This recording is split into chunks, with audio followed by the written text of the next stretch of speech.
Check out what the satisfied Dan Gemus real estate team clients are saying about working with the Dan Gemus team. Visit dangemus.com. I got to thank you for being a voice of reason in a sea of insanity. Now back to the Dan Gemus Real Estate Show on AM800. Okay, we're back here, 12:35 here on the Dan Gemus Real Estate Show. I am Dan Gemus. In studio with me today, Joyce Blackmere, sales director with the Dan Gemus team. Where are we? Where are we? Who is this? What day is this? I'm so confused.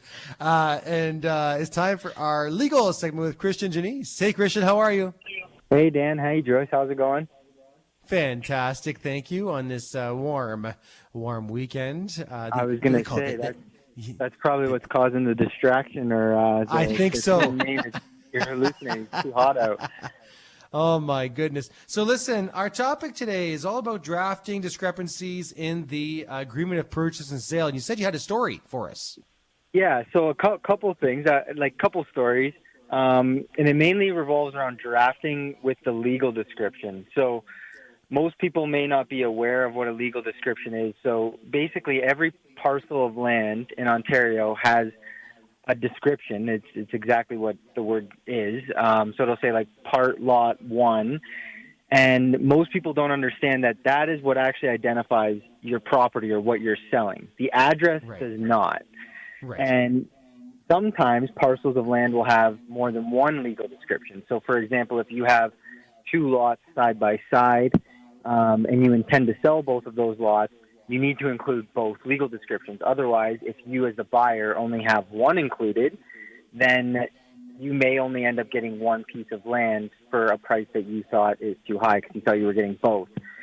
So whenever you're drafting an agreement, make sure that the realtor is aware of the legal description and make sure that it covers all of the different parcels of land. I've had probably 3 or 4 in the last month where there's just been confusion or discrepancies or disputes over the legal description. It's insane.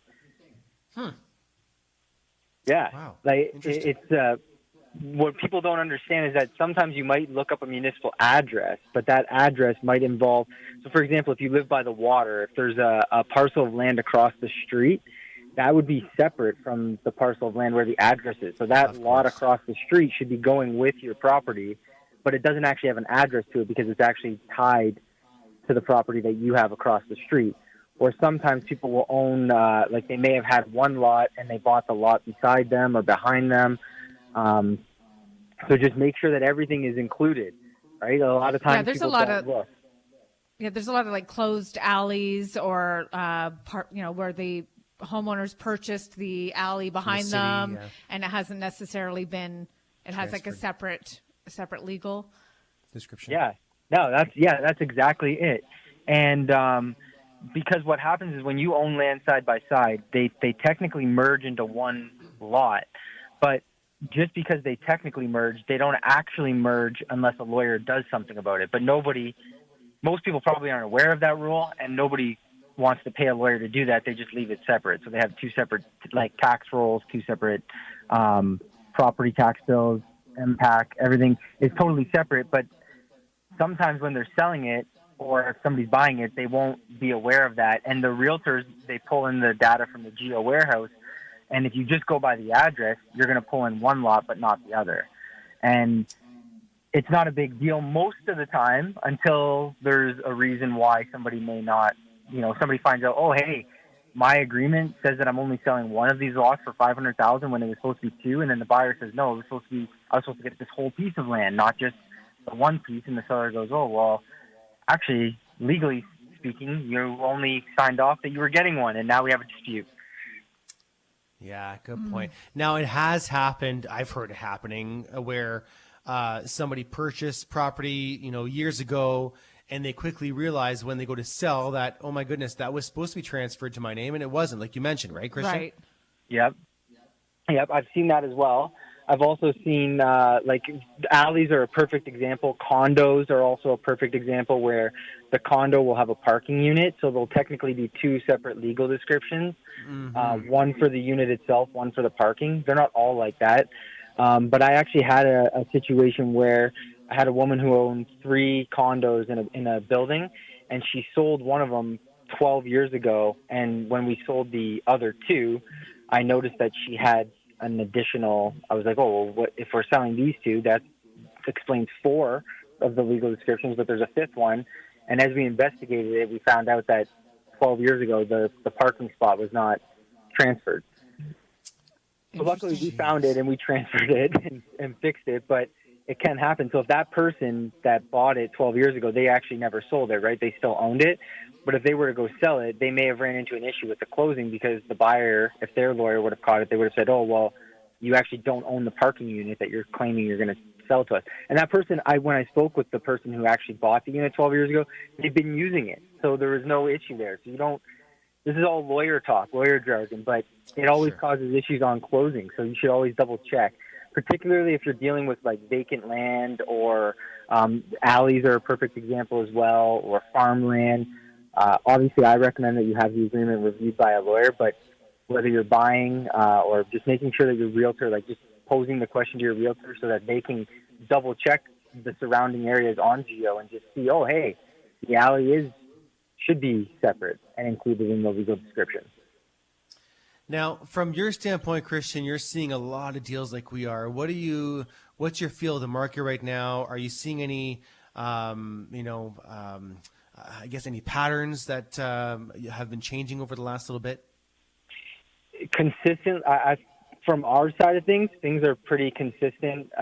We have most deals close, but there's always at least a few a month that either get delayed or don't close, which wasn't the case when I first started. Pretty much every deal closed. Maybe there was some delays because that's just real estate. Sometimes you have hiccups at the bank, but there's still this ongoing issue with financing or people buying properties and then, having the pressure to lifting the conditions without actually satisfying them, mainly financing, and then not being able to come through with the financing, and then there's an issue. It continues to happen. Now, on that topic, people need to understand that if they go in and offer with no conditions, for example, they don't put a financing condition, and come closing time, they do need financing, and it's not approved, and they can't close, like, you will get sued. Mm-hmm. I think you should remind people of that because it does happen, and it's happened, and you've seen it happen, haven't you?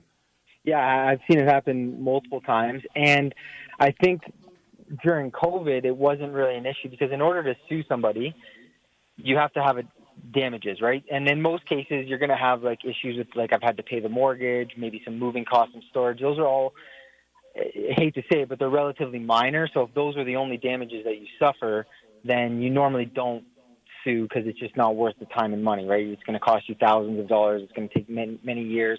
And during COVID, the prices would just go up. You'd relist it, and it would sell for the same, if not more. Yeah. But now things are, if somebody sees that it was listed and it didn't go through, it's harder to sell. They're slower to move. Now you have this pressure to move it faster because you may have bought another property, so you have to take a little bit of a haircut just so that you're not carrying a bridge loan and your new mortgage.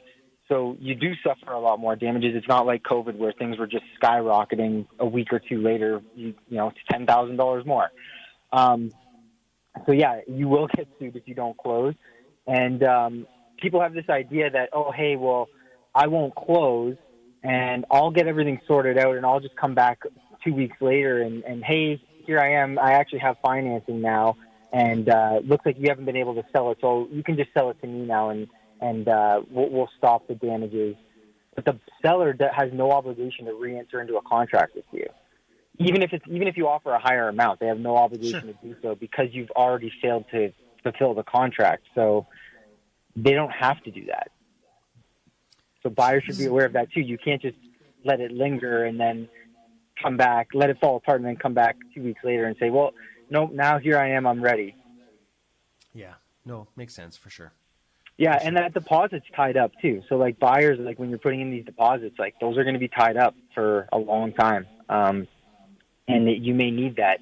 So that's when I talk about like the discrepancies or just making sure that the agreement of purchase and sale is drafted properly. Like when I'm talking about the legal descriptions, I know it sounds like a relatively minor issue, and it definitely doesn't come up a lot. But now I've got 2 deals that I've dealt with in the past that have had these minor issues, but now the deposit's tied up, the deal's falling apart, and it just creates a mess for everybody for things that could have been avoidable had, there been a little bit more due diligence. 100%. You want to be careful for sure. Listen, Christian, if anyone has any questions, what's the best way to reach out to your team? They can call us at 519-997-3775 or email us at hello@simplyclose.ca. All right. Thank you, sir. Appreciate it. Bye, Christian. No problem. Stay cool. You too, Christian Janisse with Simplyclose. And yeah, some great advice there. At the end of the day, you want to make sure you understand what you're signing and make sure your realtor explains that properly, right? Because it's important. You don't want to get yourself into some hairy situations. No, not that's good. for sure. Okay, we're going to take a break. We're going to come back. We're going to give away the gift card for the Richmond Popcorn Company. Let's do it right now. Actually, if you want to be caller number, Joyce? 6. Caller number 6 right now, 519-792-2559, 519-792-CKLW. Caller number 6 gets a gift card for the Richmond Popcorn Company. You can find all their flavors online at richmondpopcorn.com, located in downtown Amherstburg. You can't miss them, just downtown on Richmond Street. Follow your nose. Follow your nose. Lots of great stuff happening there, and you can taste test everything before you buy it, okay? So lots more to come right here on the Dan Gemus Real Estate Show.